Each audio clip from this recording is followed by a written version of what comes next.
Church Creek families, it's Mrs. Tallon again. I'm going to continue my book, Stranded. Yesterday I read chapter 1, and today I'm going to be reading chapter 2 in this great children's book. The first chapter, in case you didn't tune in yesterday, it started out with four kids on a vacation with their Uncle Dexter. 2 are siblings and the other 2 are siblings, and it's a blended family. So they're taking this trip to get to know one another better. A storm is about to approach, and we left off with seeing what was going to happen with this storm. So here we go, chapter 2. Jane sat on her bunk with her back pressed against the wall to steady herself. The boat was rocking too hard to prop her camera on a shelf like she usually did. Instead, she held it out at arm's length and pressed record. Hi everyone, it's Jane B. again, reporting from Evanston Elementary School. It took more concentration to hold the camera steady than it did to say the words. Today is June 28th, and it's the 4th day of our sailing trip. I don't know if you can tell, but the weather's not nearly as nice today. Here, I'll show you. She held the camera up to the cabin's portal to show the tossing waves outside. On the view screen, it looked as if the whole world were tilting back and forth. She didn't need her whole class to know how scared she actually was. Not Vanessa and the boys either. They all treated her like a baby to begin with, so she talked about other things instead. I read in one of Uncle Dexter's books that the Pacific Ocean is 10,000 miles across and has some of the strongest wind currents in the world. Jane narrated. Less than 1% of the whole ocean is covered in land, so I guess there isn't much to stop the wind from blowing out here. She'd done plenty of research for her report. She always did. Carter called her a brainiac for doing extra credit work over the summer. But then again, Carter's best subject was Jim. Besides, it was something to do while the storm set in around them. Uncle Dexter says the weather can change really fast around here, Jane went on as casually as she could. In the meantime, there's not that much to tell. We're all just staying put and holding on tight. Dex calls it hunkering down, so I guess that's what we're going to do. Until later, this is Jane Benson reporting from somewhere in the South Pacific. By the time it started to get dark, Buzz was starting to feel normal again. Maybe the seasickness was finally behind him. Or maybe there just wasn't anything left to throw up, Buzz thought. In any case, he still wasn't hungry. Nobody was. The weather had only gotten worse, and it seemed to have taken everyone's appetite. The kids all spent the evening sitting around the galley table, holding on to the edges of things for balance as the boat rolled over the waves. Each time another one hit, it was like a jolt to the body. While they waited for the storm to pass, Jane watched and rewatched all of the videos she'd made for her report so far. Vanessa sat and played the same game on her phone, over and over. She'd given up trying to text her friends days ago, when it became clear that there was no cell reception out here on the open ocean. Carter listened to music with his headphones on and practiced nautical knots with an old piece of rope. Buzz just sat, listening to the wind whistling through the masts and the rain pelting the boat from all sides. He'd already run down the batteries on the handheld game he'd brought, along with his spare batteries. On the top of that, without any sun all day, the boat's solar panel hadn't been able to generate any electricity at all for the Lucky Star.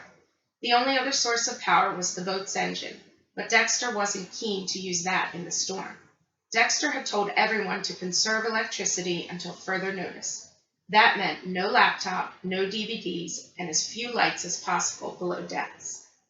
Just after 8 o'clock, when the cabin windows had gone completely dark, the hatch opened and Dexter came down the stairs.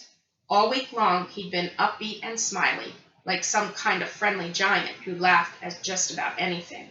But not now. His expression was grim as he ran a hand over his dripping wet face. I hate to say it, guys, but it looks like this is going to get worse before it gets better. There's a crazy cold front playing heck with the forecast. It's pushing some of this storm at us faster than we expected. He stopped and held tight to the upright pole in the middle of the salon as the boat tipped and rose and dipped again. Coffee mugs clattered against one another in the cabin. Jane's camera slid across the table. This kind of thing's always a possibility, but not to worry, Dexter said. The only thing to do now is sit tight while we skirt around this squall a little farther. Does that mean we're changing course again? Vanessa asked. Yep, Dex said. He went to the navigation station, unrolled a chart, and looked at it. But just temporarily. Today's Boomerang Day, and I'll have us right back on track by tomorrow. Boomerang Day was Dex's name for the trip's midpoint, when they came around and headed back toward Hawaii. Maybe that was a good thing, Buzz thought. It meant they'd gotten half of this trip over with. Then again, it also meant that they were as far from home as they'd ever been. When Dex looked up from his chart, he seemed to sense something in their faces. He turned toward the group again with his hands clasped in front of him. Guys, I think your parents would be proud to see how brave you're all being. I know it's scary, but you've got me and Joe up top handling everything. I just need you to be down here for one another. Make sense? Yeah, Vanessa said quietly. Carter shrugged. Carter, Dex said, leaning down to catch his eyes. You got a problem with that? No, Carter said. I just wish I could help. You can help, he said. Down here, right now. Your job is to hang tough and hang together, so you're ready to go when we need you on deck again. Buzz looked down at the table, trying not to show his face. He didn't feel very tough right now. You know what, Dex said? I'm almost glad the storm came up. That seemed to get everybody's attention. Why? Jane asked. I've sailed with some rough and tumble crews before, even rougher than you four, he said with a wink. I remember the one time we were out fishing a couple 100 miles north of Oahu. We got hit with the biggest, fastest moving squall I've ever seen. It was like sailing sideways with enough wind to blow you right off the deck. That storm made this one look like a little spring shower, and I don't think any of us thought we were going to see the morning. Dex, Buzz said, I thought you said you were glad this storm came up. Right, he said. My point is, we all pulled together that night and made it through. Not only that, but those guys are still some of my best buddies. A hard turn like this just brings you closer together. And let's face it, isn't that exactly what your parents wanted you kids to get out of this trip? Just then, the small companionway door at the back of the rear sleeping cabin opened up, and Joe shouted down from the cockpit, Dex, can you get up here? Now? What is it? Vanessa asked, the worry plain in her face. What's going on? Probably just a loose line. I'll go find out, Dex said. You sure you don't want some help? Carter said. I can hold the wheel. Dex turned and put one of his big hands to stop Carter. There's nothing that needs doing right now, he said, but I do want you guys to strap on your PFDs. What? Buzz blurted out. PFD stood for Personal Flotation Device, all known as a life jacket. Dex already had his on, but he'd been working up top. Why do we need those? It's just standard operating procedure for a storm like this, Dexter said. You never take chances on a boat.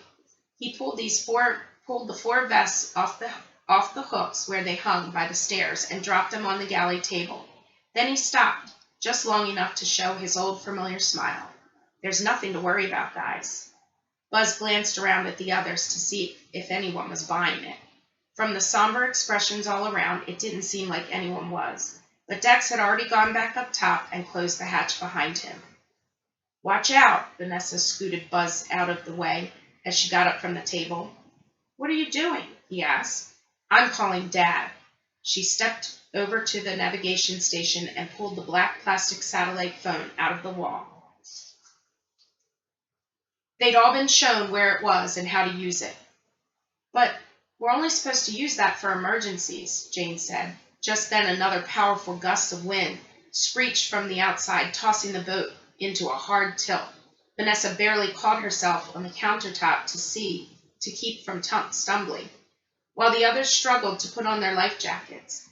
Yeah, close enough, she said, and started to dial. Vanessa held on to the navigation desk and sat herself down as the boat continued to tilt and roll. She didn't care if Dexter wanted them using the satellite phone or not.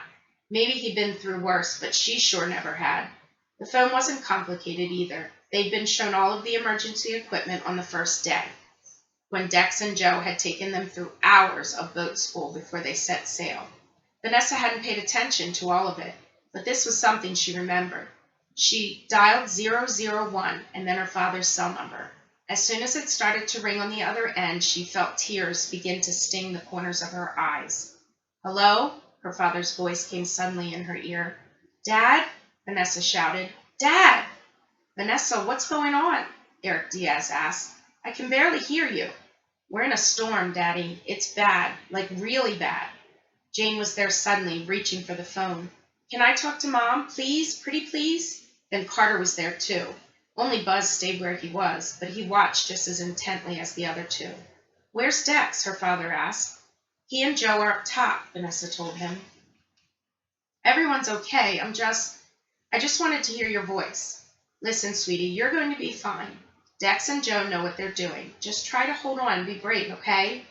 Vanessa took a deep breath. "Okay," she said, mostly because there wasn't any choice.